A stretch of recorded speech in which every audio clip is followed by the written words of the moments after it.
then Jesus does something unexpected. He says, go get your husband.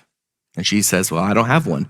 And he's like, I know, you've had 5, and the man you're with now isn't your husband.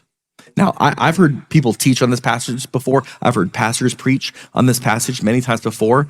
And it's a really common claim that this is proof that she's a loose woman, right? Like she's a harlot. She's been with all these guys.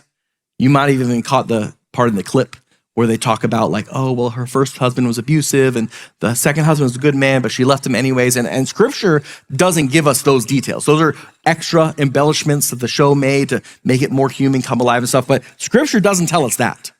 But we do know that in the first century, women didn't have the cultural power to be able to just run through 5 guys like that. Like it wouldn't have been, she couldn't ask for a divorce if she wanted it.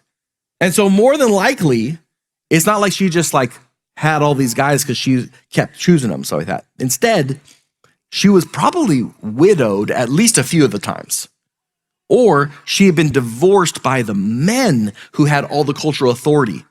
They were the ones who got to discard. They were the ones that didn't have an obligation to keep.